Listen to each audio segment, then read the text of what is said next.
if I'd have stayed really aggressive there and had enough money to work with, I could have blocked up 2,500 acres in pretty much one chunk. I mean, that's how much of that changed hands in the 18 years that we lived there. Wow. Yeah. I mean, I could have, it wouldn't have been 100% contiguous, but very close. Yeah. Would have been like 5 miles long, but that would have been crazy. Yeah. Real quick, we almost lost all this footage when we were traveling in Iowa. Our trailer door came open and everything was gone. So as luck would have it, everything from this conversation, Bill's Whitetail Cribs, found its way back to Ohio, and that's going to be airing this November. But hope you guys really enjoy and cherish this conversation. It is a great one that covers a wide spectrum of topics with Bill. And if you guys enjoyed this conversation, we have many more like this on another channel that you can check out below in the description or click here on the screen. That is all about buying and selling land and everything that goes along with that category. And we also have another podcast called Land Podcast, every single week, Monday morning, 5 a.m., with conversations like Bill, Winke, Skip Sly, and so many other great folks. So hope you guys enjoy this. Let's get right into it. We've done a ton of homework, to be honest, for this conversation here. And in the comments, you mentioned that you bought a farm finally. So I guess to catch everyone up, you sold your original farm in 2020. Yep. Bought some commercial real estate. Yep. And then you just bought a different farm, at least to get back in the land game. Yeah. Did you sell your commercial real estate? No, and that's. That chapter is yet to be written. I'm really comfortable with recreational land because I understand the buyers, the sellers, the structure of the property, what it needs to be, what the neighborhood needs to be like, all that. But that commercial real estate's got me nervous. But, you can do a 1031 tax exchange if you sell any kind of real estate into any other kind of real estate as long as it's held for investment. Yep. So when we sold that property in southern Iowa, I was trying to figure out how to replace it with something closer to my parents'. And when I couldn't find anything, as we started closing in on that period of time when you had to identify the replacement property for the tax exchange, then I switched over to commercial real estate. There's people who do that for a lifetime, and I'm sure they still make the odd mistake. Guy just jumping into the pool with all of his cash saying, hey, hope this works.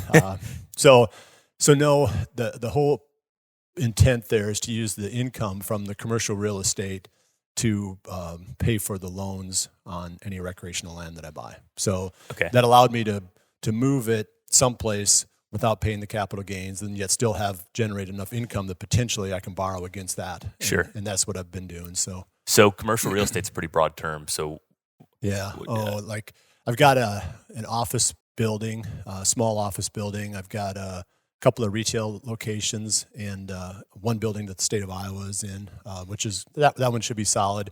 One of them is a Dollar Tree store, and that should be pretty solid.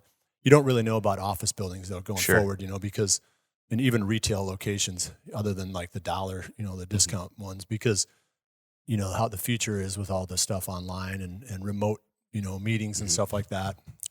Makes me nervous. Yeah. Well, I mean, that was if you did that in 2020, that was post-COVID or like in the middle of it. Right in the middle of it, yeah. So pretty good values. Yeah, so recreational land has gone up, agricultural land has gone up, residential. Yeah. Did commercial dip during that time when you were buying, or was it pretty stable? I think it dipped a little bit, because everybody got nervous about the future of it, and even some of the realtors that I talked about that were specialists in it, they said, we don't really know what to do because even the multifamily, like apartment buildings, they said that, the way that COVID is set up now, people don't have to pay their rent. What does that mean for the person that owns that building, So the one guy said multi-use was the only one he was comfortable with, which is like flex manufacturing. So, let's say a electrician might have a bay, and then a guy that manufactures T-shirts or something might have a bay. And it's like a big warehouse that's broken up into a lot of little bays that have access from, shipping and stuff like that. And he felt like that was the only safe thing, but of course that's not what I bought. I mean, so who knows? I don't. But no, there was a lot of caution among those guys then. But it was either that or pay the capital gains and sit on the cash, and then what's happened to cash. Yep. That's not a good place to be either. So, like I said, it remains to be seen whether I did good there or not. Time will tell. Yeah. Time will tell. Yeah. You did buy that other farm. So share what you're willing or wanting to share on that. I know the market has changed drastically in the last 2 years, and I assume it seemed like you weren't shopping there for a while, or did it just take that long to find something that finally checked off the boxes? It took that long. It took that long to find something for sale. Sure. Let alone the boxes. because I was wanting to buy near my mom and dad, near my folks, where I grew up, and we really didn't have to sell the farm that we had down in southern Iowa.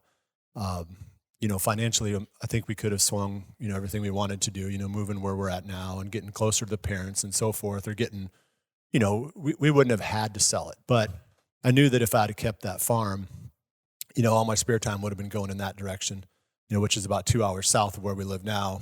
And it didn't make any sense to go 2 hours that direction when I could go 2 hours the other direction and see my mom and dad all the time. Mm-hmm. And they're getting some age, and I would have missed something, I think, if I would have just said, I'm going to keep this farm and keep going south. So that's kind of what forced that decision, let's say, or at least motivated that decision. And so I was never out of I was always looking, but I was out of the market at the wrong time. Because during that time I sold, now cheap.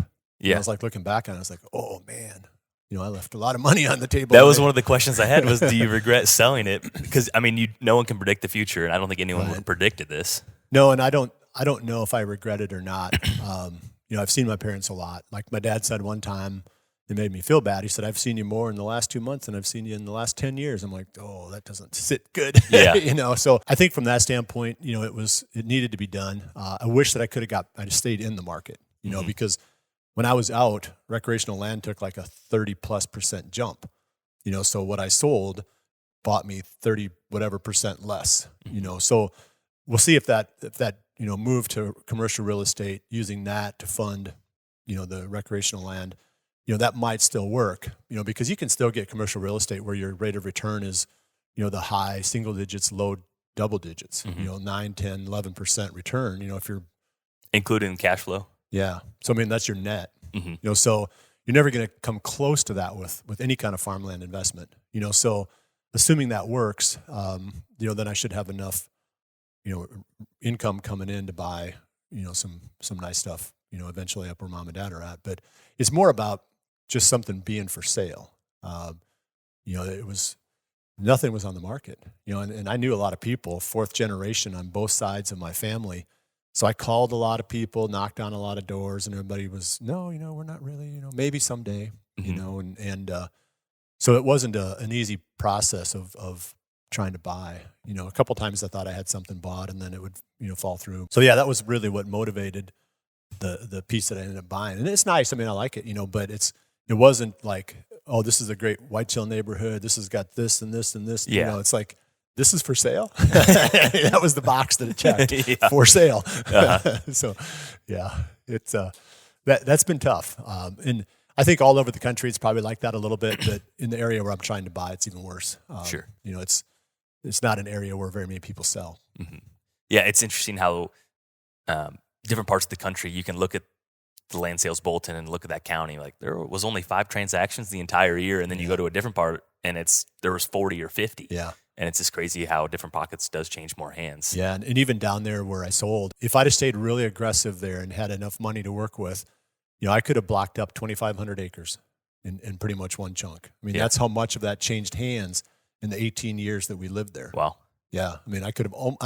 It wouldn't have been 100% contiguous, but very close. Yeah. Would have been like 5 miles long, but like That would have been crazy. that's crazy. Yeah. Yeah, so that was a lot of. I figured it was going to be like that everywhere, because I got conditioned to the land changing hands, Mm-hmm. but it wasn't like that in the place where I was trying to buy. So I kind of got caught by surprise. I guess we could circle back to how you got started. I think that's the really interesting thing is looking back at your story, not starting with nothing, but starting with very little and just finding a way to constantly make things move and get things bought and make deals and like rolling that over to the next piece.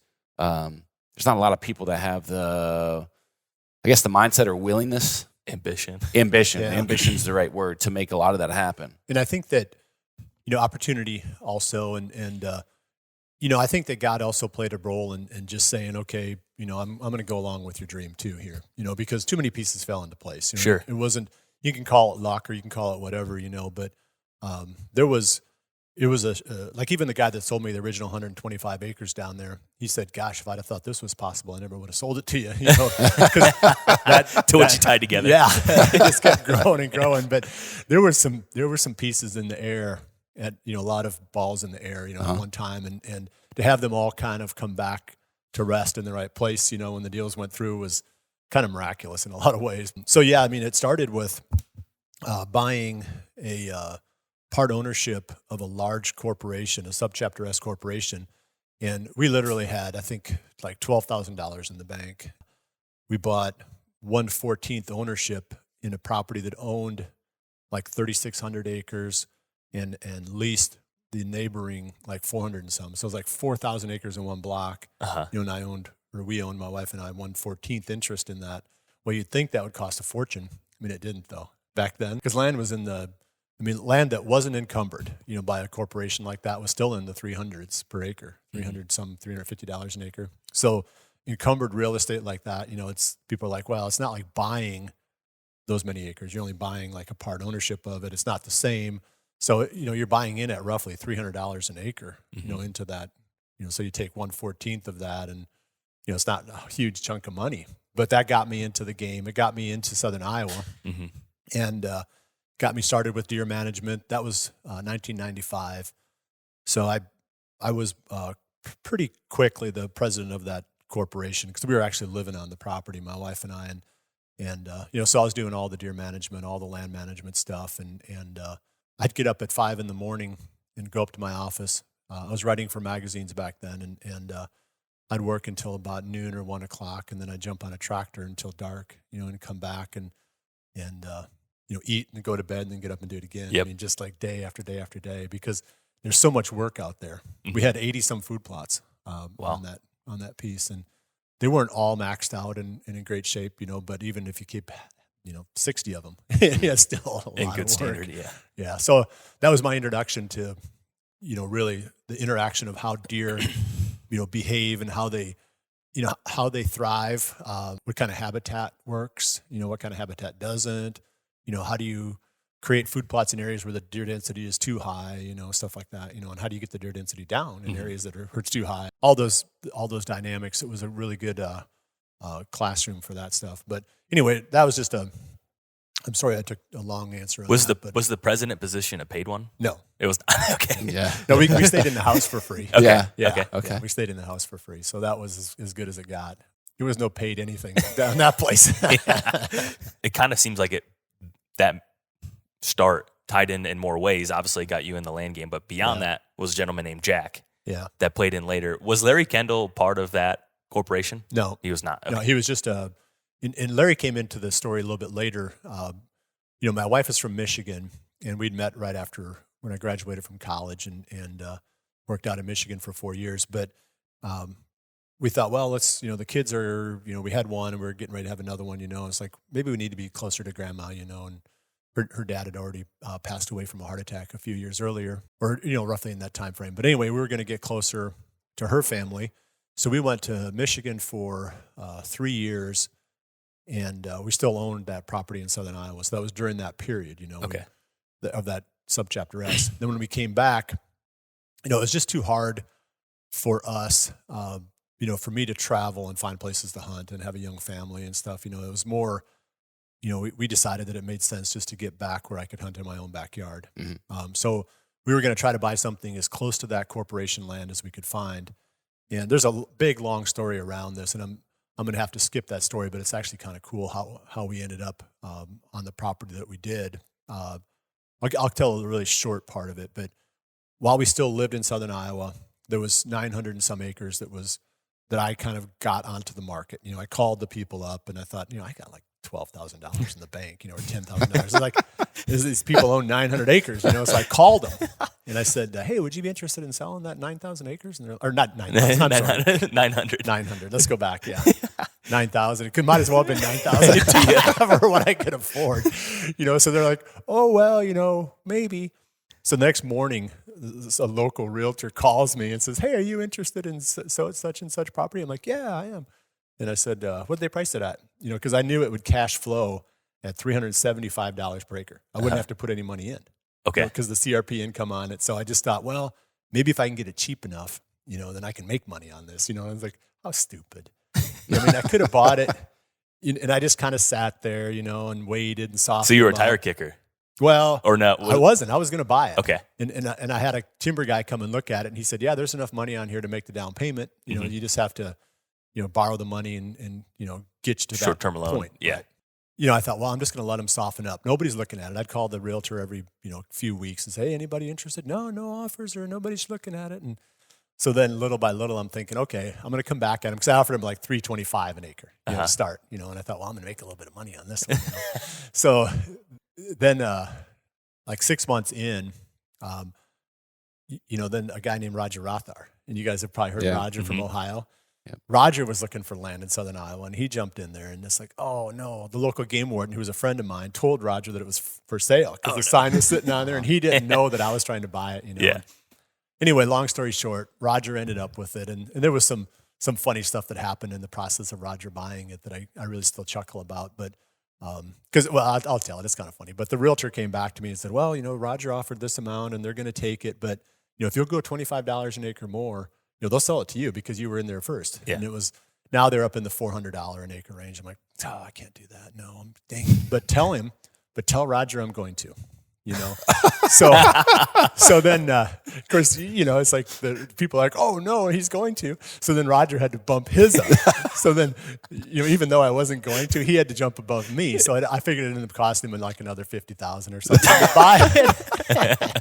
But anyway, the realtor thought that was kind of funny too. But the poor Roger. Hopefully, you at least got a dinner or something out of that. No, she sent me like a gift certificate to a restaurant for like $20. So I didn't get it, but Roger only took 700 and some acres of it. He didn't take the full 900. And during that process, that one corner of it that was at 125 plus, I'd taken my wife there, and we drove down this little field lane, and I stopped on this hill overlooking this beautiful valley, and I said, man, this is where we could build a house, if we get this bought. And she said, yeah, it's pretty cool. Then we drove away. We didn't get it bought. I didn't realize Roger didn't buy that 125. Well, we moved to Michigan, do all that we talked about. We moved back again, and Larry Kendall had bought that 125 for nothing, like $200 and some an acre. Wow. He put a house there, right in the exact same spot where I said to Pam, this would be a cool spot for a house. Well, Larry was willing to sell it. So we drove down that driveway. I said, you've got to be kidding me. This is the exact spot that I was going to build a house if we could have bought that, original 900 acres. So we bought the house and the 125 from Larry. So that's what got us into that cedar-sided house that, they kind of remember from, through the years. So anyway, that got us back, and that got me into my own, owning my own land. And so by now the land was $1,000 an acre, roughly. So 95 to what year did it? So we bought Larry's place in 2002. So we went 95 to 99. We lived in the house on the subchapter S. Yep. Then we moved to Michigan for 3 years. Yep. Came back in 2002, and that was when we bought Kendall's house and the 125 acres. It kind of became, our center point, for the pieces that I added after that. It's kind of funny how that worked because I'm sure we wouldn't have built a house as nice as the one that Larry built. Sure, it worked out. Yeah.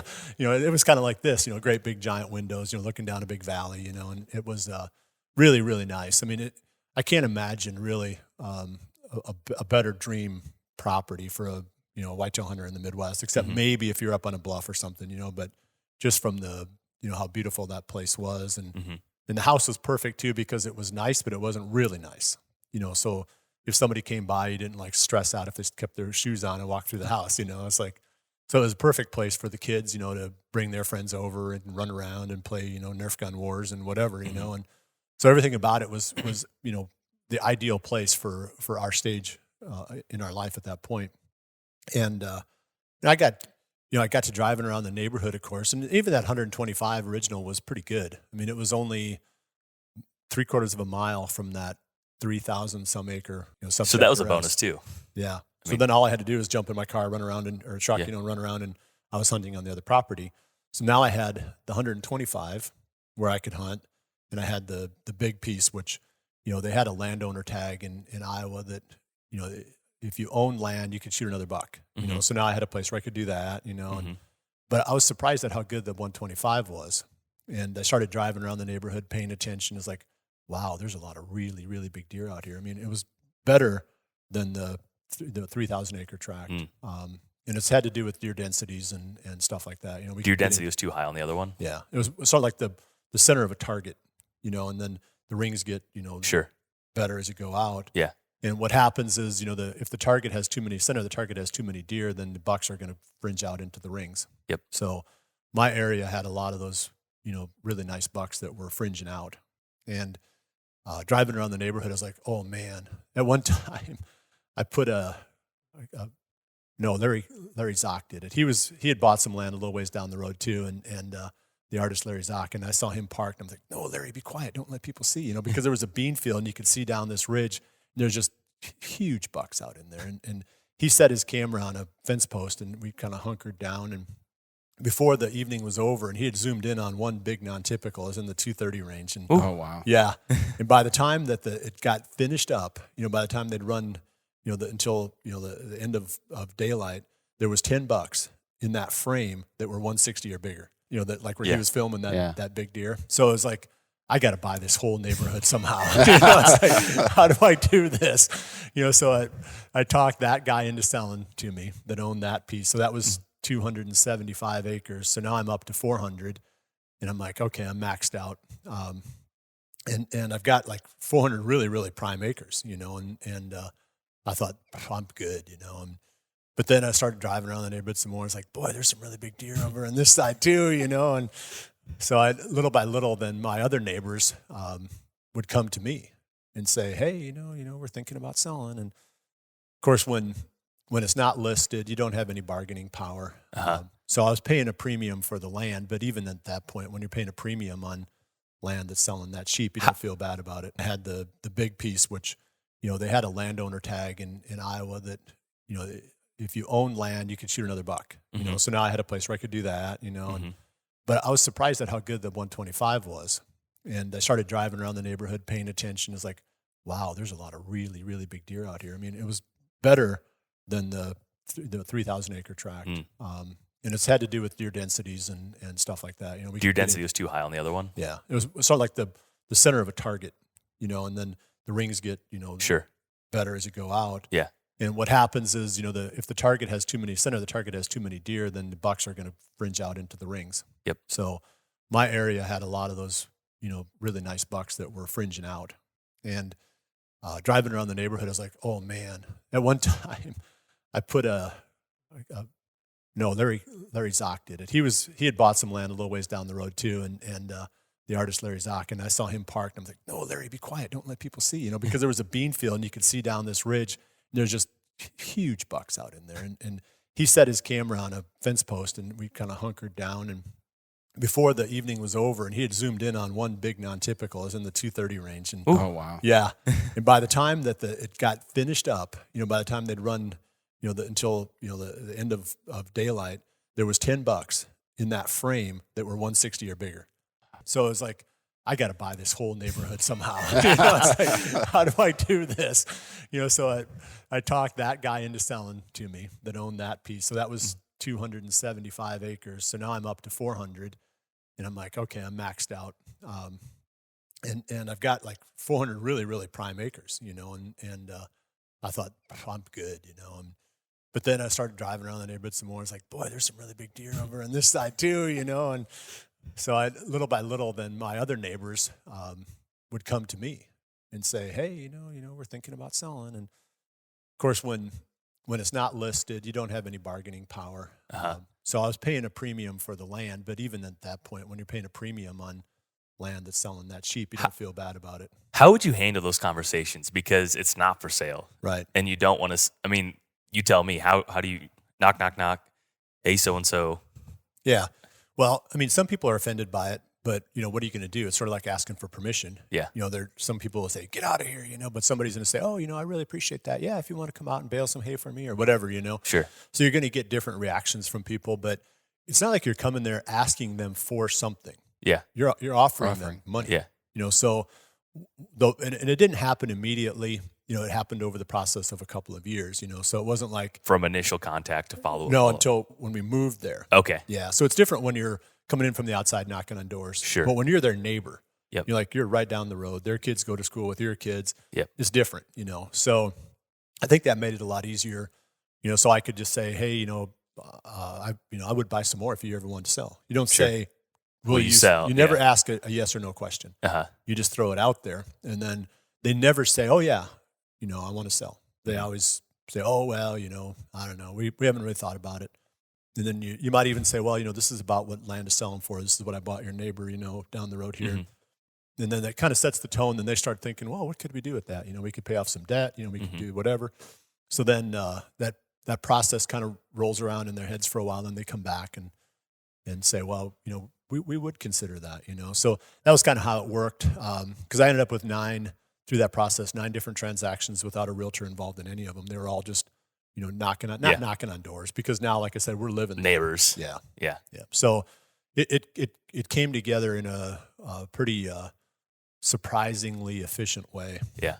But that's why I say that it was more to it than just, me having some knowledge. It was a divine, process, because it was pretty impressive the way it came together. And I did have to sell out of that subchapter S in order to afford the next piece. Which you couldn't 1031 out of. You had to pay the capital gains tax. That's right. Yeah. Yeah. And it had gone up a lot, obviously, because when we bought in, it was like $300 an acre equivalent, for that share. And by the time we sold out, it was in the $1,500-$1,600 an acre. So that, that encumbered share, so to speak, was in the $1,200 an acre range. Yeah. So, we quadrupled basically our money on that piece. Yeah. So there was a fair amount of capital gains that we had to pay, but it still left us with enough that we could keep cash moving. to go and roll into something else. Yeah. And the banks were good too. I didn't borrow maybe as much as they would have lent me, but whenever I came up with something, they supported it. Sure.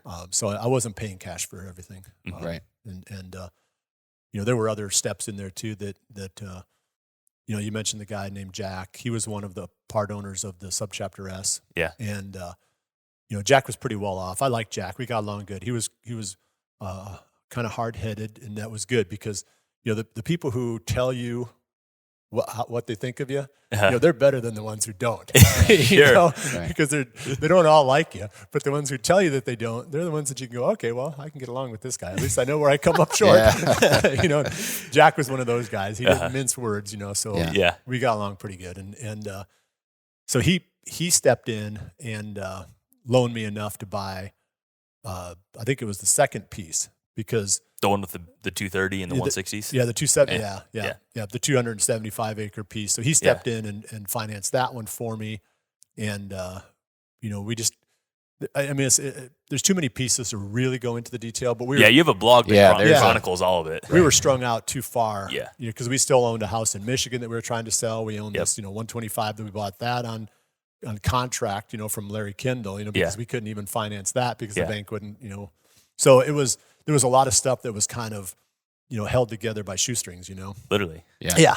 So I had to borrow the money from Jack, and he was fine with it, because I'm sure he was thinking, I'm happy with this if Bill defaults, because You locked this up. there's like all these big deer out there, Yeah. So that one, eventually we were able to refinance that from Jack with the bank's money, and then, buy some more, and little by little, we could spend 4 hours talking about this, the little pieces and how we move stuff around and the shell games and stuff, that keep it coming. But so that was the rest of it was kind of like that too. Yeah. There was nothing simple. Right. Yeah. Because basically we started with nothing and ended up with 1,000 acres. And I was doing that on an outdoor writer's income, which isn't a big income. How many articles were you writing? Because it had to be a bunch. Yeah, it was. And that was the heyday of magazines, I assume, too. So I was writing for like 25 to 30 different magazines. Oh, wow. And I could write as many as I could produce. It wasn't limited by how many I could sell. It was limited by how many I could produce. So my best year, I wrote over 300 articles. So that's, if you throw out Sundays and part of the hunting season, you're doing more than one a day. Yeah. And gosh, it was a grind. It was really not good. Because you're working 80 to 80 plus hours a week. And it's not like you can sit back and go, I got a writer's block today. You don't have writer's block. You grind. And I was doing a lot of photography back then too. So, the photography became something that people don't realize that I made quite a bit of money doing that. Uh-huh. But I had a different way of doing it. It wasn't the normal, like, take the picture, then try to sell it to somebody. We contracted with the different manufacturers to create photos. A guy With their catalogs or for just to give to the media. Okay. Yeah. Oh, okay. Yeah. So to license it for their magazines. Yeah. Okay. So it was Brad Herndon was a really, really good photographer out of Southern Indiana at that time. And he and I partnered. And so he photographed in his area, I photographed in my area, and we combined the resources into one package. And then we would give those to, webmasters and magazine editors and stuff like that. And they would just use those with no photo credit. So it was just a resource that we created. Yeah. Well, the companies whose products were identifiable in those images were the ones who paid for it. So, you got the Hoyts and the Nikons and the Realtrees and you go through the list of all the companies.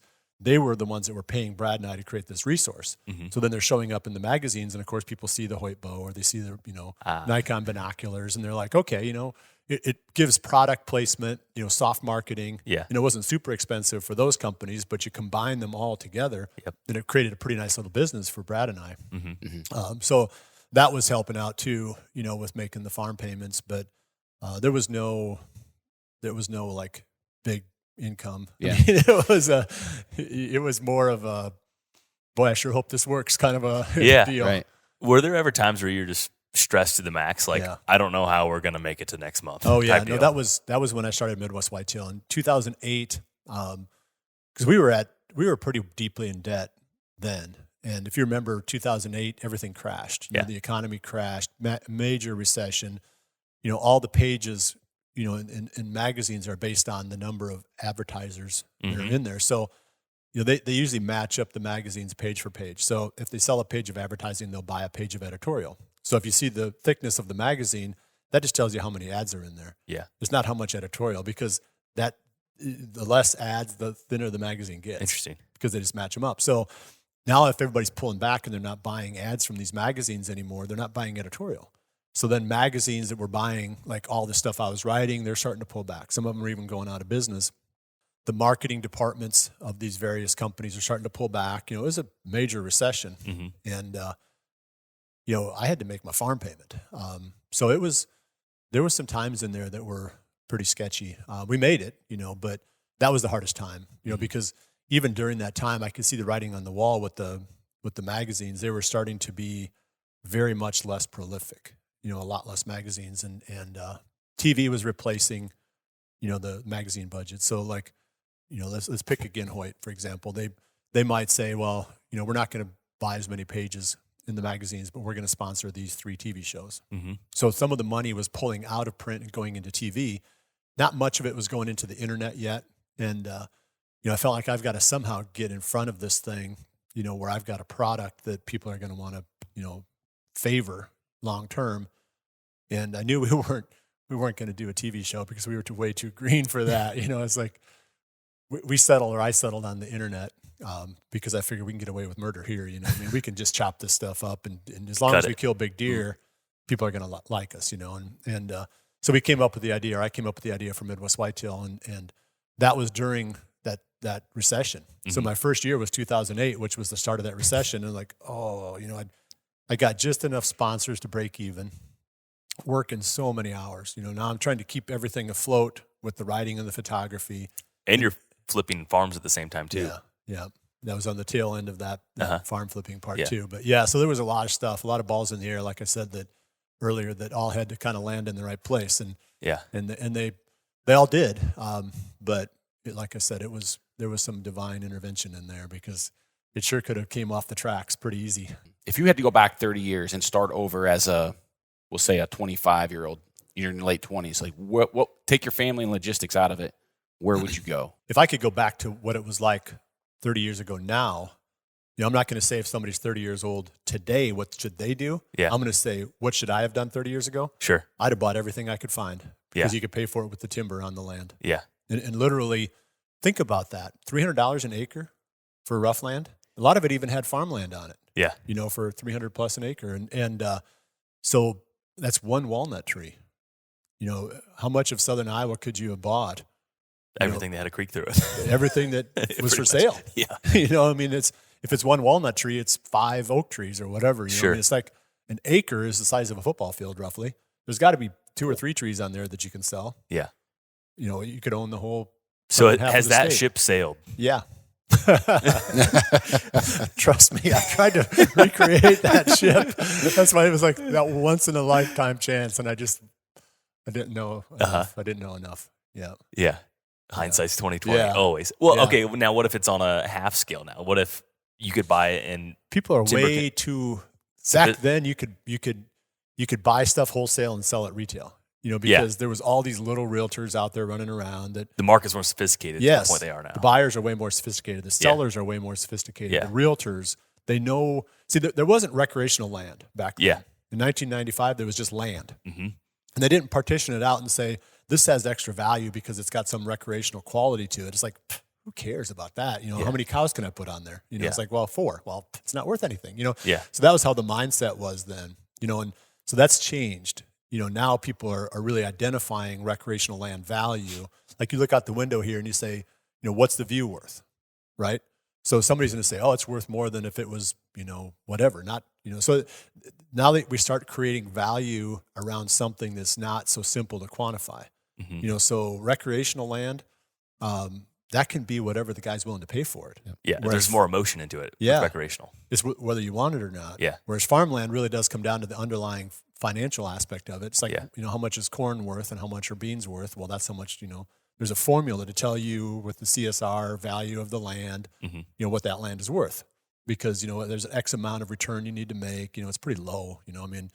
I've looked at farmland too. It's like, you're not going to make a lot of a return. But obviously it's a really safe return, but it's not high because that's how much they've driven the price of the farmland up. But it still has that underlying value to it that determines what it's worth, whereas recreational land doesn't. So back then, nobody cared about recreational land. Yeah. It didn't register. The interesting thing about Iowa is obviously the deer drove up. Would you say that drove up the market the most? Was just just deer? Yeah. So is there a different part of the country that maybe isn't as commercialized or as noticed right now that could see a similar run? Because quite frankly, to me it's a little bit scary that deer are what could be the factor or the multiplier for that area.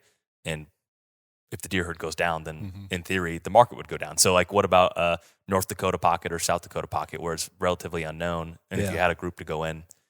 Yeah, I think you can find those still in some of those, Great Plains states. Sure. I think that's more of a hidden gem, so to speak. Maybe even Kentucky. You talked, Oklahoma when you guys first got here about some of the things you've seen there. Maybe Oklahoma's got some really good pockets too. I would say that Iowa is overbought from that standpoint, because everybody thinks that they need to come here. It's because everybody's, talks about it, and myself included. But there's a lot of other areas that you can have really good hunting. I think if you found the right neighborhood in almost any state, you could be all right. Well. Yeah. And that's kind of what we've seen in our travels too. Yeah. Someone that's listening to this 2025 to do the same, string of events. You have to start so much smaller. Sure. And it takes so much longer to compound. Yeah. Yeah. Yeah. Because, let's say I could, and we didn't really get into the way that I accumulated the properties.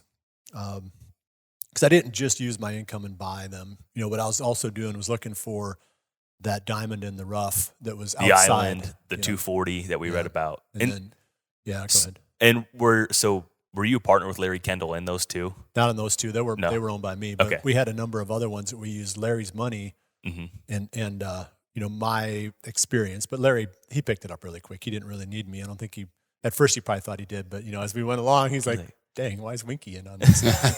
But so, the way we set that up was I would find the properties and I would make the decisions for management and so forth. And we'd use Larry's money. And then, we would split the profit on the back end. I didn't own any part of it. So any income that I got from that would have been just, ordinary income because there wouldn't have been any capital gains since I wasn't on the deed. Yeah. So it was more of like, a expensive consultant to help him. And we did some nice properties. We bought a lot of stuff. And Larry did okay on it. And I did, pretty well too. We both did pretty well, but not near as well as if you find those really unique properties that are super undervalued, and then you bring them up to value, and then you own that whole thing, and then you sell it and do the 1031 exchange and move on. So that's where but there's so few, those cherries, and you cast a wide net, and maybe for every, we had kind of a number that we figured is like for every 40 or 50 properties that we considered, we might look at, one or two, and we would make offers on every single one, and we didn't always get accepted, Sure. because you'd make an offer that made sense to you. And so that was, and maybe I'm wandering here where we're leaving the listener behind on some of this, because I can see where, that it might become confusing. But so there was a couple things going on at the same time. I was doing, the writing, the photography. This was before Midwest Whitetail. So then Larry and I were using his money to buy recreational land and with the intent of reselling it. Mm-hmm. And then I was also using my own money to buy some with the intent of reselling. And some of that stuff that I owned, I mean, those two properties in particular were really cool properties, Mm-hmm. I mean, I really liked them, but it was an unsophisticated market, like we talked about. And if you could see that they were undervalued, then you were, one step ahead of the, most of the other buyers on the market. And, Mm-hmm. Just from the experience that I had with hunting and the little bit of time I'd spent, on these properties dating back to 95, I could recognize value maybe a little bit better than some of the other people that Sure. were out there. So it was easier to see one that was undervalued, grab it, do whatever you needed to do, bring it up to value, and then sell it, and then roll that money. So, So that's how I was getting, some of the money to come back into the stuff that I was buying closer to home. Mm-hmm. I never cashed out of any of that. Even the stuff with Larry, we found a way to work that back into land that I bought closer to home. You talk about roughly, and this was even, I think, the interest rate that you had with Jack, 6% annual return or appreciation with recreational land. So obviously this past year or two, we've seen more than that, but if you flatten it out, you spread it out over a long time. Yeah.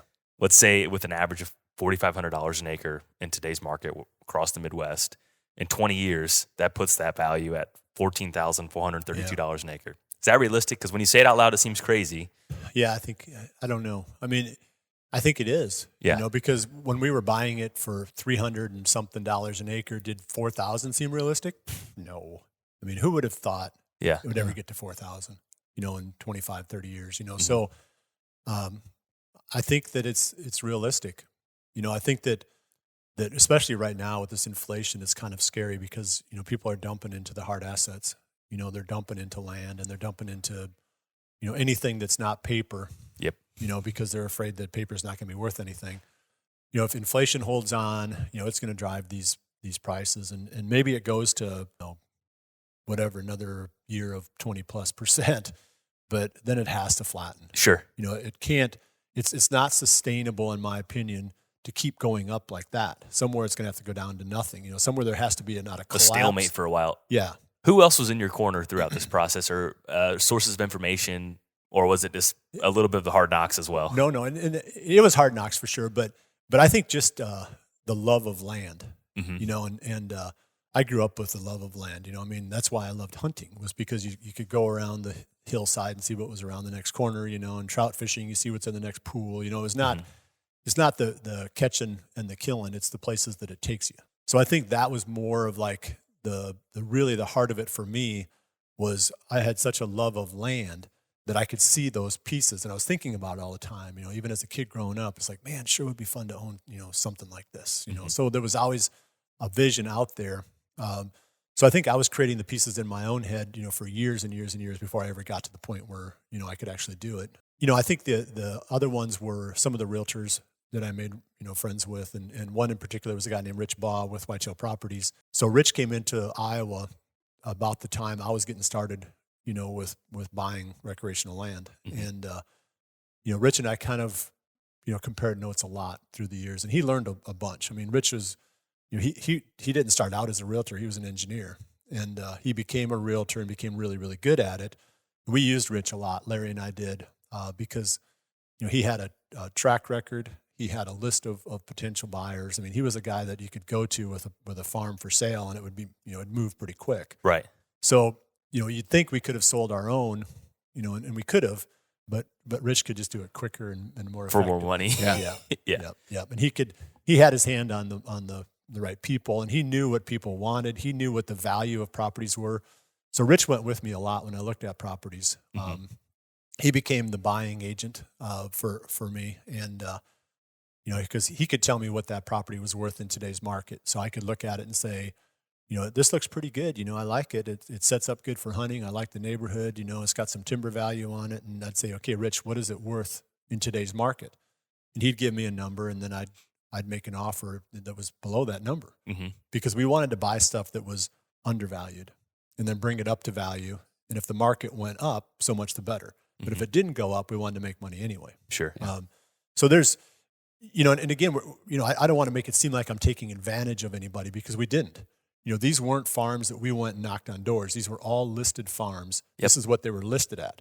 So we weren't trying to steal land from people. It was more, you've got this on the market for fair this market price. value. That's right. Yeah. Yep. And I would feel a little bit uncomfortable if I was trying to come up on some, old lady or something and say, hey, I'll give you this for it, and then turn around and resell it. Yeah. That wouldn't felt good. Send out a mailer, we'll buy land for cash with the Yeah. number 4. Yeah. But yeah, and I think that's important too, because I think there's absolutely some stigmas on quote unquote, I say flipping very loosely. Yeah. But turning land into new ownership and polishing up. I mean, you're providing the service at the end of the day. Yeah. And you're not holding anybody's feet to the fire because they're listed. Right? Yes. We didn't have any leverage on these people. Yeah. All we had was, the willingness to buy. They didn't have to sell to us. You were buying and selling these farms that you liked because that was part of the due diligence. Like, do you regret selling some of those, or do you wish you would have kept them? Yeah, because you're trying to piece everything together. Yeah, it's like we bought them because we loved them. I loved land. Everything I bought, I loved. Yeah, I mean, they were all cool. Yeah, and like even that 240 over there that I sold, and I won't say specifically exactly where that was, but it was the coolest piece of land I ever owned. Really? It was just an hour from our house. It was, but I sold it with a 200-inch deer. I was going to say, yeah, there was a 200-inch deer on it. Yeah, when I you sold it, and I never hunted that deer, and. The guy that bought it, that was part of the reason that he bought it, was because that deer was there, Yep. But Rich sold that one. But he turned that 240 into over 1,000 acres in that neighborhood. Wow. By just buying. It was a springboard. Yeah. And he, he did, he just put his time in, it's like, but that's a great neighborhood now. They kill really big deer there, some just world-class deer. And that one, I won't say that it got away because, I needed to sell it in order to buy something closer to home. But that was maybe the coolest farm I ever owned. Yeah. Yeah. Shifting gears just a little bit for someone to just break down in the most simplest form to get into the land game. Mm-hmm. One of the things that you mentioned was basically having full 2-time jobs, because people are saying, well, how are you doing this? Like, well, you can get a lot done when you have 2 full-time jobs. That's right. How important do you think that is to get going? I think you have to have the down payment, obviously. And then if you're lucky, whatever you want to call it, you do well on the first one, then you can step forward, because the whole goal is to buy an undervalued property, bring it up to value one way or the other, and then sell it, and then take that lump and buy the next undervalued piece, and you can start to grow that lump.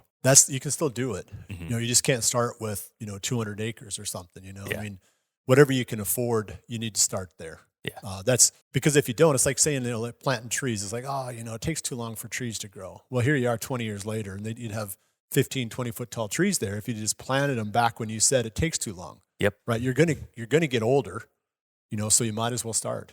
Yeah. And that's where people get discouraged, I think, because they have to start small. Well, I mean, everything's relative. Yeah. You got to start.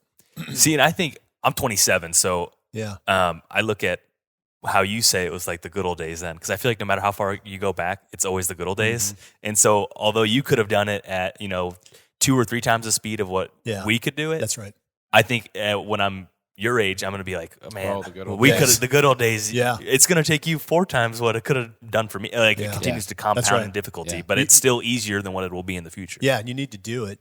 You're going to say, why didn't I just do this? What if, or had I done this? Mm-hmm. You guys got to have these regrets unless you actually do it. Yeah. Yeah. But the biggest thing, I know there's debt is kind of a dirty word for a lot of people. And obviously you were to the max of your comfort for a while. Yeah.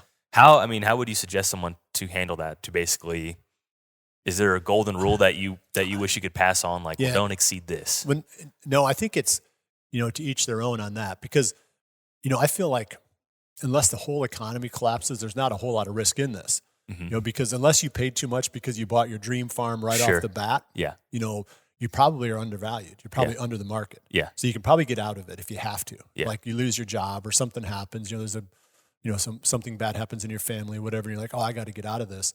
It's not like you've borrowed money to buy stocks in the stock market and went now down the 40, market's 50% down, or went to right? zero. Yeah. Yeah. So you're sitting there saying, okay, I bought this undervalued property and I know it's worth more than I paid for it. Worst case scenario, I just sell it, pay off the debt and I walk away with my equity. Yeah. So it's not as risky as what it seems like. Sure. Because you're buying something in theory that you have like you're maybe one of the smarter people in the deal. Because Sure. you can see what this can be. Mm-hmm. You're seeing through where it is to where it can be, and you realize that there's not a lot of risk in this. Sure.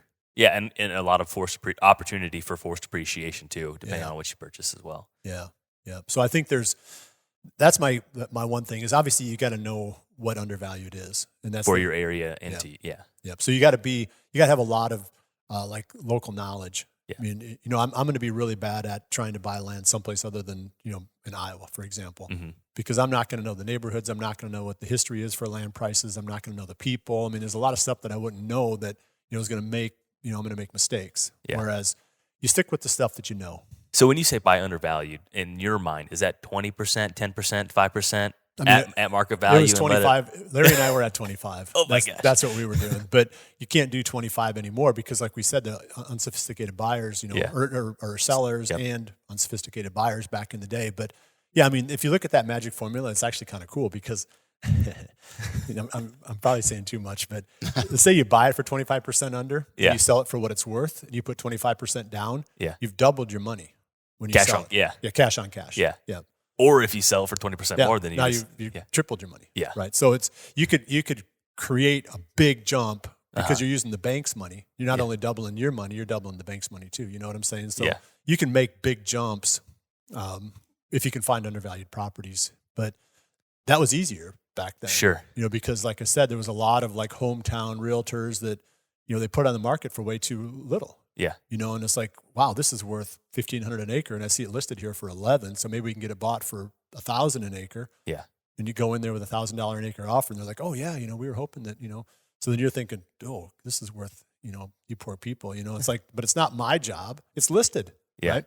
But that's not happening anymore. Sure. When you did it, it was able to rapidly piece together your big farm in a short amount of time. Yeah. Is there another strategy to go slower? And just keep because you regret every property you sell. So, like, is it another strategy just to go slow, or do you think you have to flip them in order to continue going? Or you have to grow your income otherwise. Well, yeah, that's where the thing is. Like, the longer you hold it, the closer you get. You converge on that 7%, or whatever that long term, appreciation rate is. But like we were turning them over, reasonably quickly. Because that was during the craze kind of. There's another craze right now, but there's a bit of a craze back there in the early 2000s too. And, you'd buy it and then, somebody would come along and say, oh, I really want that piece, and sometimes we didn't even hardly have to market them. Then somebody would say, would you sell that? And, you sell it for what it's worth, after buying it for a little bit less than what it was worth. And now you doubled your money. Yeah. So your rate of return was 100%. Yeah. Whereas the longer you hold it, it starts going converging down towards the 7%. Right. It starts converging on 7%. Sure. Yeah. So that's the thing is, you have to move through it fairly quickly in order to really get there. Yeah. To have it compound quickly. Yeah. Power of compounding. You have to sell, because if you weren't buying it for under the value, then you might as well hold it forever. Sure. Because you're only going to be at 7% or whatever it is long term. But if you're buying it undervalued in one way or another, then you might as well gain that value quickly and move. Unless you say, well, this is my dream farm. Then you got to look for other ones and move back to this one, But the sooner you buy your dream farm, the sooner you put the brakes on the whole process. Sure. Because you're not going to roll through to the next one then. Yeah. Yeah. So do you enjoy the process just as much as putting together the dream farm, or was it was it overly stressful? It's very stressful. Yeah. Yeah. Because you still have to make those payments. Yeah.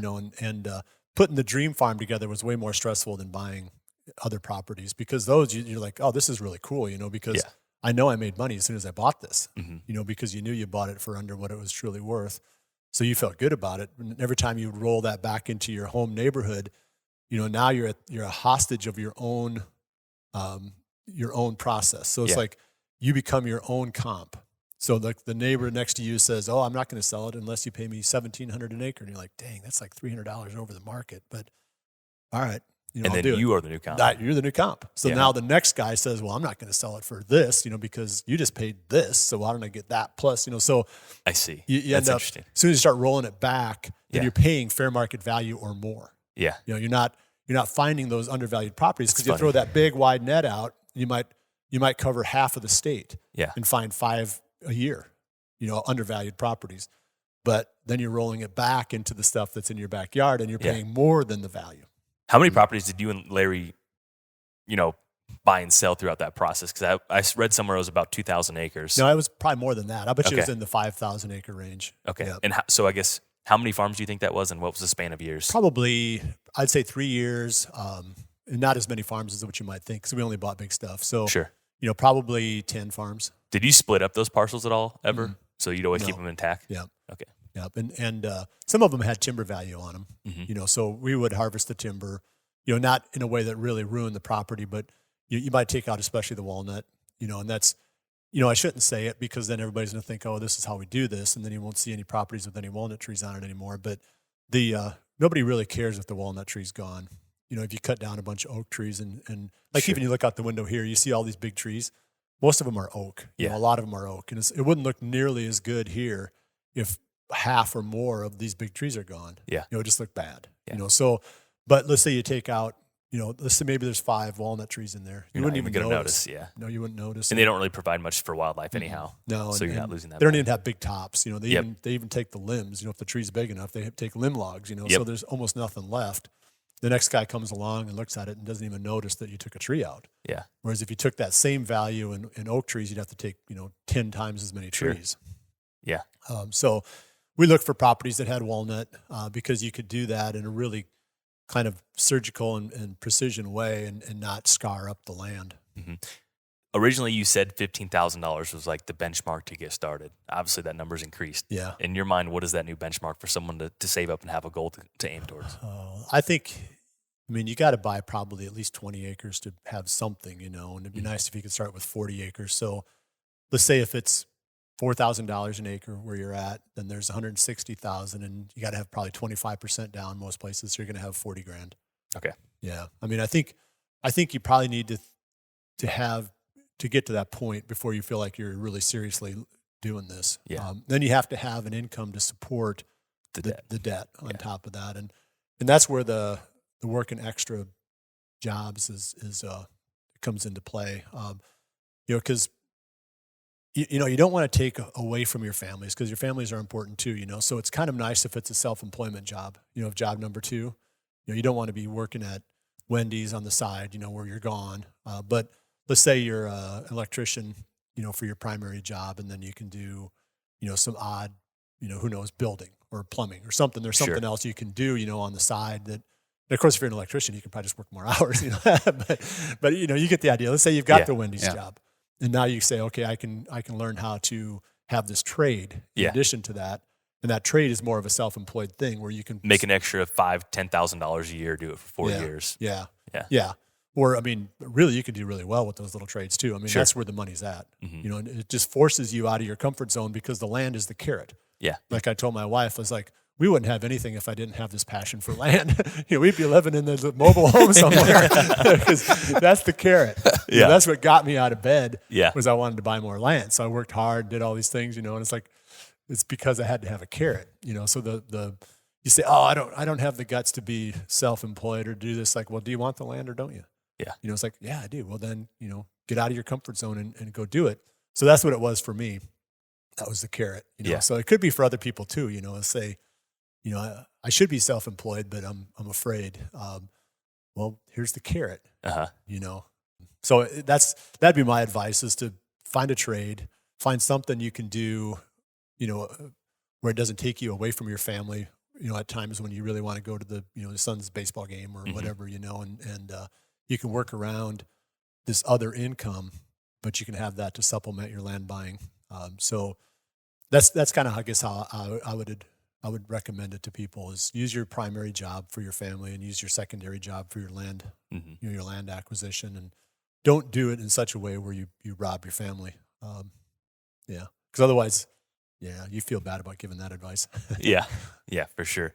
Well, okay, so now we have a couple other things here. Like I said, we kind of segmented this up. So something that is very interesting is the DNA or spider web effect of Midwest whitetail. Mm-hmm. Beyond, obviously THP is one that comes to mind for a lot of people. Sam Soholt. Yeah. We just recorded a Whitetail Cribs with Brad Beaver yesterday. Yeah.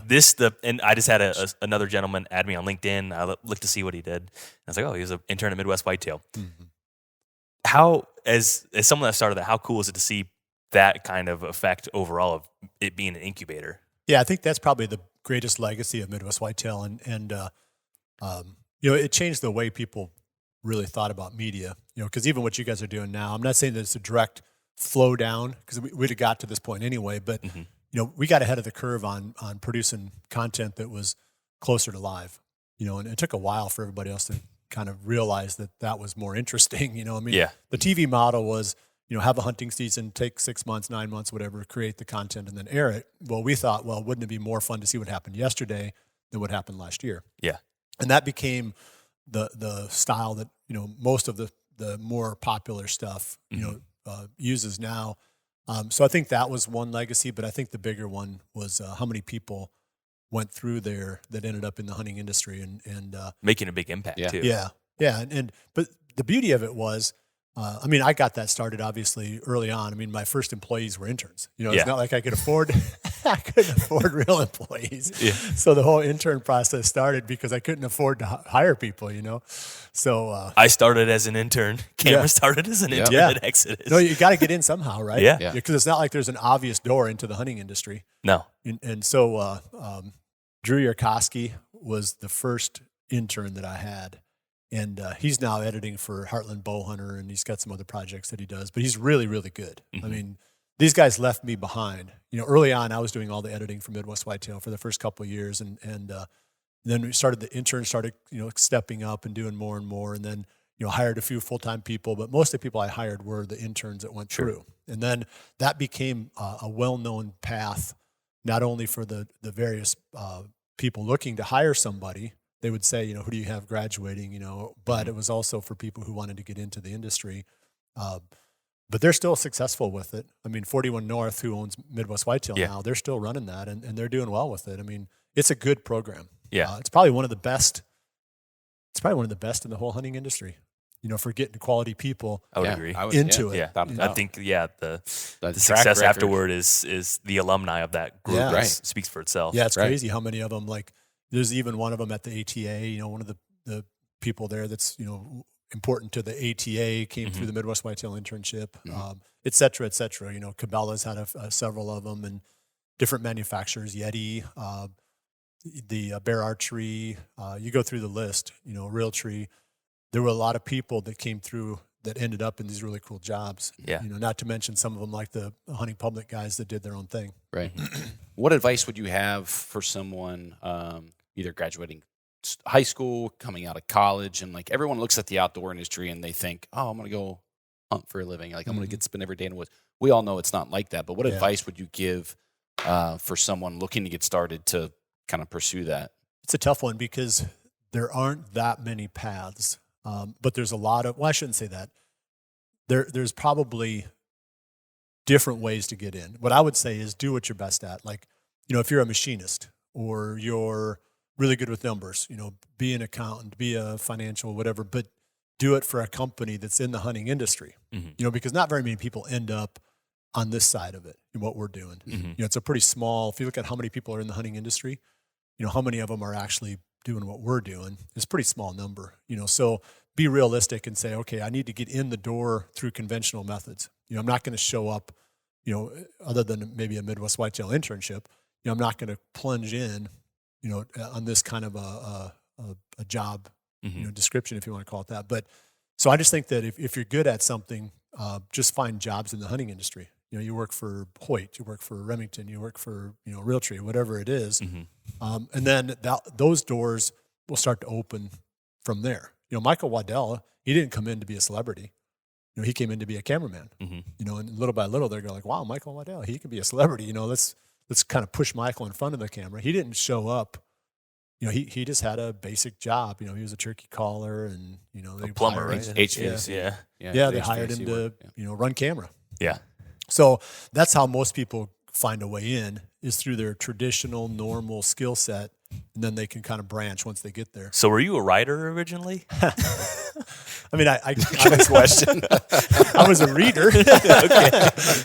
No, I loved hunting magazines growing up, but no, I was a mechanical engineer actually. Okay. Yeah. So this was for me, it was a big out of your comfort zone thing, when I started writing for magazines.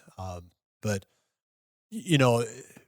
my story would probably take too long too, to unwind, kind of like the land thing. We could spend another hour talking about that, but it was, again, it was just a gift from God to end up doing something that you really love. Yeah. And I didn't mind engineering. I was probably well suited to it, but you're sitting inside looking out the window thinking, gosh, I'd way rather be on the other side of that window. Yeah. And so then I thought, well, before I, raise a family and buy a house and all that stuff, I need to see if I can find a way to be on that side. Mm-hmm. And so that's what it was. My wife and I, we were both working for the same company, and we got married, and everybody thought, well, they're going to settle down and buy a house. Well, we both quit our jobs and started traveling. So we did just the opposite. It was like, you got to shatter that comfort zone at a time when you don't have a lot of risk. That's why I always tell the interns too, is like, man, don't settle now. Now is when you take all the risks. You got nothing to lose, right? I mean, you don't have a family, you don't have a house, nobody cares if you fail. Yeah. I mean, your parents probably don't even care. They worry about you maybe, but the best time for you to take risk is right now.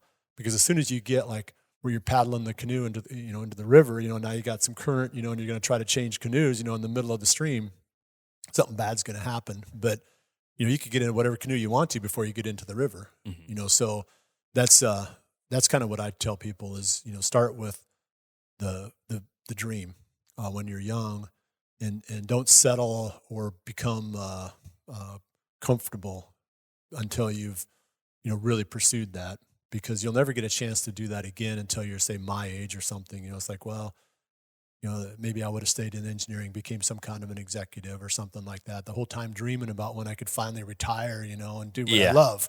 Yeah. So why not try to make that your career? What is next? I know everyone is highly anticipating because there's clearly a demand for more Bill Winke content. So I'll just leave it at that, and you can answer however you want to. I think that I'll start producing video content again. Yeah.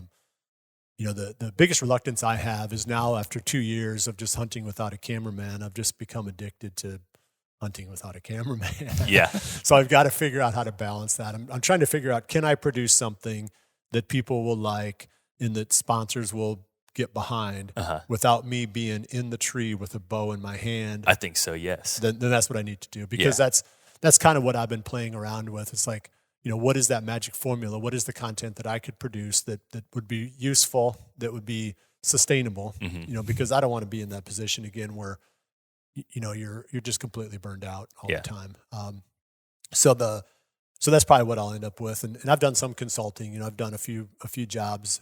That's pretty fun. I'll do a few more. Consulting, like properties? Yeah. Okay. Yeah, on site. And there's other ways to do that too. I think I could do a lot of like virtual consulting and have fun with that, but I'll do some of that. That's not going to be my future, but the odd one here and there. And that has been fun because it gets me out there looking at whitetail land, and I love that, of course. We've talked about that. So those are probably, again, it's the carrot, because if I took the income from the commercial real estate and didn't buy any land, we could probably squeeze out, the next until we die, kind of hope the pieces fall together. But now there's this carrot, I'm going to start buying land again, so I don't want to rely 100% on the income that this commercial real estate can produce. So I've got to get back to work. We have a few questions that were sent in, and some of them have some crossovers. So we'll start with the first one. And you made mention about not hunting with the cameraman. And obviously, I know you've talked about this on other podcasts. We'll do it briefly, but sleeping in the woods, killing big deer.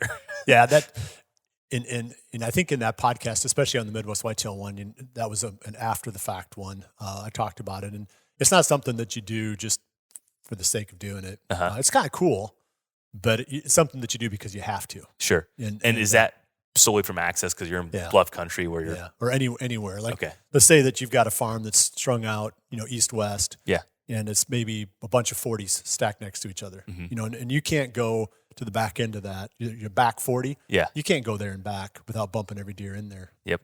So you have an option: either don't hunt it or you don't leave. Yeah. So that's those are your options, and otherwise you're going to bump too much. Going back and forth. Yeah. How cold were you in the morning? Because I start my morning hunts out of a warm truck. Yeah. And I'm thinking it's got to be a cold start. No, it's actually pretty warm in the bag.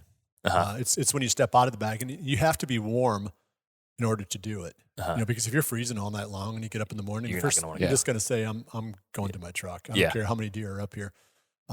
So you got to have a really good bag, and you got to have a foam pad, and you got to really do that well, almost like you're a winter camper. Then if it gets down into the 20s, it's no big deal. I had a minus 40 bag, Uh-huh. and I had a nice foam pad that I laid on, and I had that bivy sack was waterproof, so there was no dew, that got on me or anything like that. And if I needed to, I could pull my head inside the bivy sack. I always kept it out because it just was more refreshing, to have your head out. But you got to wear a really nice warm stocking hat. You got to do all the stuff well. But you don't wear a bunch of clothes in there. That's the thing that, and I had a fella mention that to me. And I thought, that can't be right. And the more I did it, he was right. I mean, if you wear a bunch of clothes in there, you're going to freeze. Mm-hmm. So you get down to, worst case scenario, just your base layer. Mm-hmm. Even if you can get down to, just, nothing, just your undies, Mm-hmm. But then you get out of the bag in the morning, it's 22 degrees, but you're warm though. It doesn't feel that bad. Uh-huh. If you're freezing in there and you get out and it's 22 degrees, Yeah. that's not good. Uh-huh. So anyway, it wasn't as bad as people thought. It was really that kind of fun. Sure. The overnight part, it was just so boring.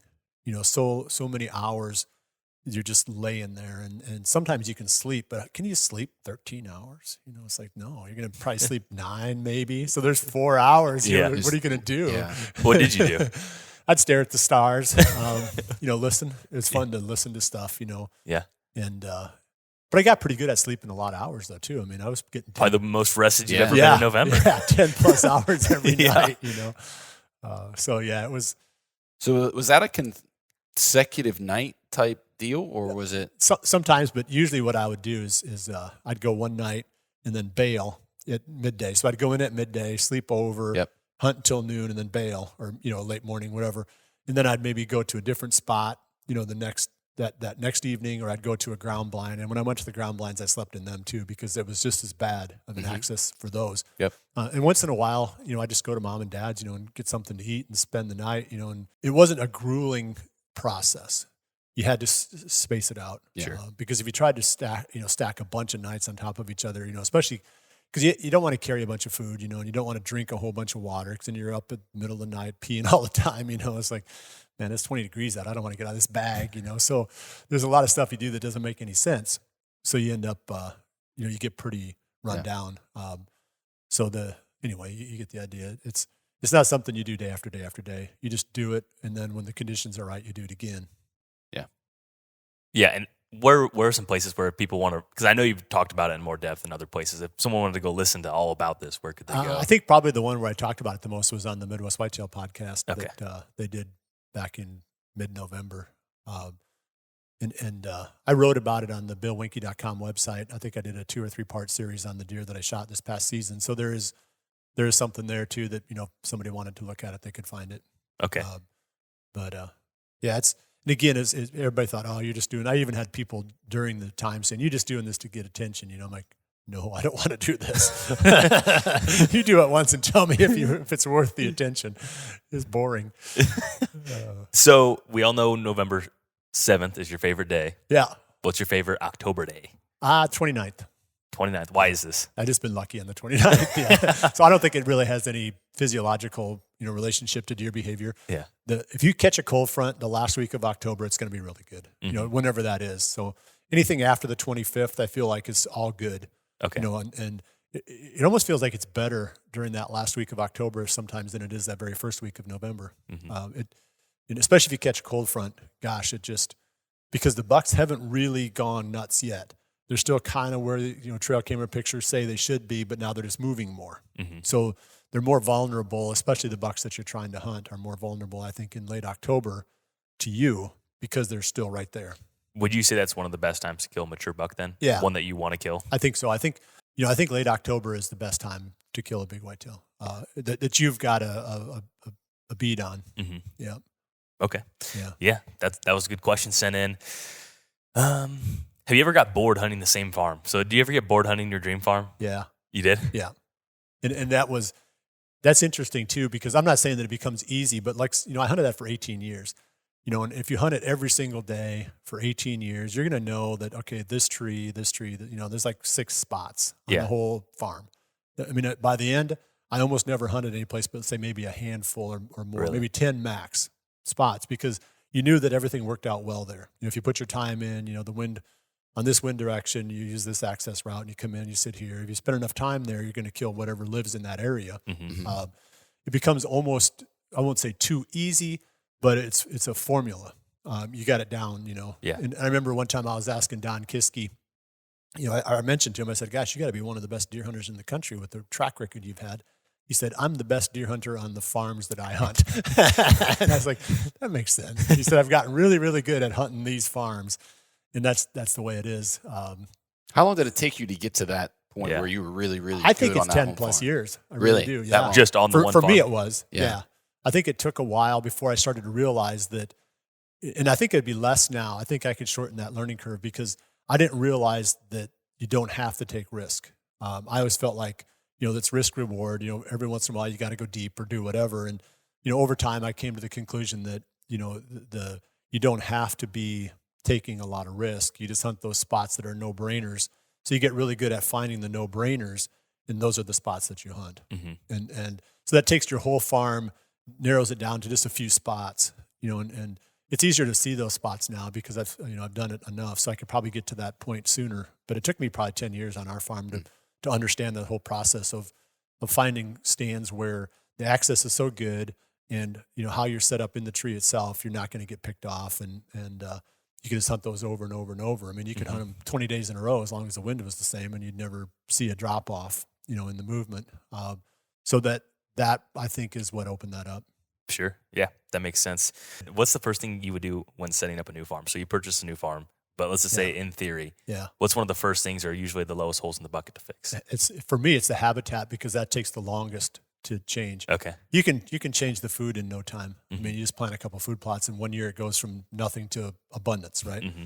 But it takes a process of time to improve the habitat. So you also don't want a whole lot of deer because let's say you put oak trees in or you do some kind of, put in orchards, they eat them. Yeah. So you're better off kind of going in and saying, before I get a lot of deer sucked into this part, I'm going to do all my habitat work, get that out of the way, and then maybe I'll be careful about, really pulling deer in. Mm-hmm. Because if they come for the winter, they want to stay, and then the little oak tree shoots its little thing up, and then they eat that down. And so that oak tree doesn't get anywhere, right? Yeah. It might be, 10 years and it's only 4 foot tall, and it should be, 10 foot tall because they keep eating the top off. So the whole idea is in my opinion, is get to the habitat right away. Mm-hmm. And then once you get that, comfortably established, then you can start thinking about pulling the deer or raising the deer number. Mm-hmm. I'd rather have a property with almost no deer on it and buy that than buy a property that had a bunch of deer because you can always bring the deer. Sure. You can't always create the habitat. That's interesting. That's an interesting perspective. So you necessarily wouldn't even put food on a farm for a couple of years. I mean, it's all relative if you have more than one spot to go. Yeah, I think...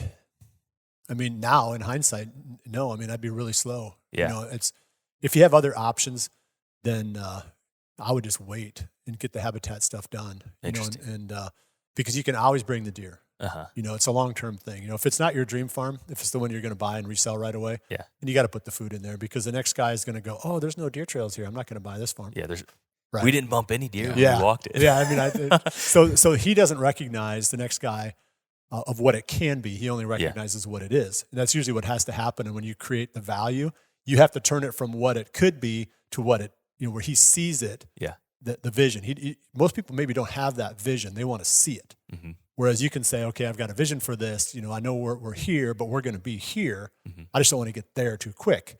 But if you're going to try to resell the farm, then you probably need to get there really quick, so the next guy sees that. Mm-hmm. But if I was owning it myself long-term, I would really focus on the habitat. Mm-hmm. So does that mean, obviously habitat's huge, but like I know you like to plant trees into a fallow field, plant trees. Yeah. Would you say that's one of the most, I guess, the best opportunities to improving the habitat, or is it cutting, or obviously it's dependent on the parcel? I think timber stand improvement is the quickest way because there's already stuff on the ground, you know, that's trying to grow. It's this tall. Yeah. Then you open the canopy and then it just flourishes, you know. Yeah. You just have to be careful what that is. You know, you don't want that to be invasive species. Yep. Because when you open it up, then the invasive species just go wild. Yep. You know, you want it to be the preferred, you know, whatever you want to see next, second generation. So I'm more worried about, is there a bunch of invasives? Because if there's a bunch of invasives, then I can't do hardly any habitat work because I can't open it up. Then it'll just overtake. Right. Because all I'm going to get is the invasives, and they're so hard to kill. You know, so I would almost shy away from a farm, even in a good neighborhood. If you look around and you think, gosh, there's a lot of invasives, you know, just kind of struggling to stay alive under the canopy. And now but it's too open. I don't want this. Yeah. So when I open it up, you know, I'm just going to have a bunch of invasives. So you have to be careful too, you know, like I said, but that's the way you get habitat quick is to open up the canopy. And if you want to get it slow and you're patient, would it be just planting trees of whatever variety you want? Plus, you know, the other thing I always tell people is, you know, you bought every single acre. You know, did the guy that you bought this from give you this piece for free? He's like, no, he didn't. And I said, well, what's it doing for you right now? Well, it's not doing anything. You know, it doesn't feed deer. It doesn't, you know, deer can't live in it.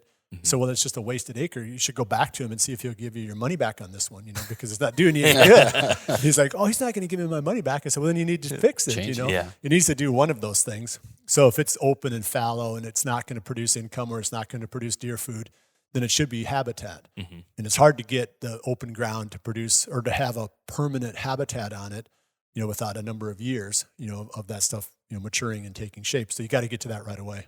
So another kind of listener Q&A question here, but can you pinpoint somewhere in your journey where things started to click and you started killing, you know, great bucks versus good bucks? Like, was there a moment in time that you can just say, like, this is what happened? Yeah, I think it has to do, there's a learning curve, but for me, it was when I got away from trying to read all the deer sign and make sense out of deer sign and just started focusing on spots where, you know, I knew I could get away with the access. And it became a scouting backwards kind of a thing, you know, where you didn't scout thinking, oh, I got to find all the sign and try to figure out what the patterns of these deer are and put this picture together. It was all about how can I get in and out of this area and what's the best tree along that route that I can find. And then, so I worked access. As soon as I flipped it and started working access first, then my hunting got a lot better. And it was, I think that's a temptation that most people have is they get lured by the sign and they just can't get past it. And they'll figure out how to hunt something because there's a hot scrape. It's like, oh man, I need to be down in this little valley. And they go, yeah, I know that the wind is going to swirl, but you know, I'm going to do it anyway. You know, so as soon as you start figuring that out and you start working backwards, then the deer don't know that they're being hunted. They move naturally and you can kill them. That's all there is to it. Yep. All right. What about like annual information or annual data from trail cameras? Yeah, I think that was also probably a key point. Yeah, I should have said that too. I think that, you know, when I started using trail cameras, then everything started to make sense. You know, not only where the bucks were, but how they lived, what their behavior was. You know, some of them are homebodies, some of them are whatever. You know, you start finding this individualized behavior of the different bucks. Whereas before that, you kind of worked in this stereotypical, well, this is what whitetails do, you know, because, you know, that's what I read in the magazine. But that you wrote. No, I was kidding. Yeah. No, they're all different. Yeah. You know, once they get past a certain age. So then you've got to have the trail cameras to figure out what that behavior of that deer is. So yeah, I mean, I know you guys come from the trail camera world, and that's for sure one of the keys to changing the way that you know I had my success really pivoted on that too. Yeah. Mm-hmm.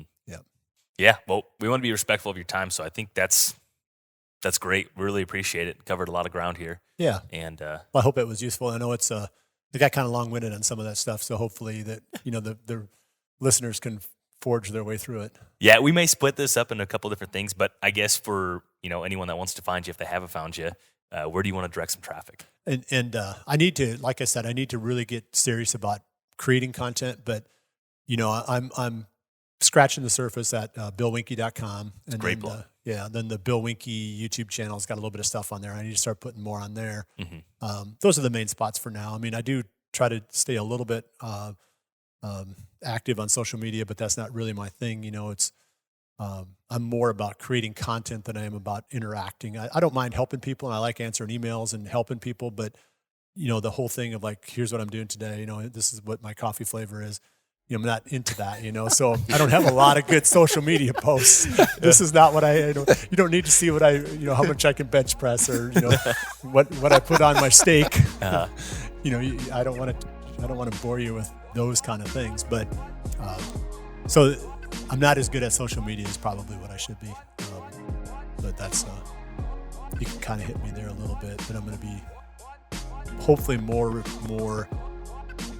responsive or active on the platforms that have the content themselves long term.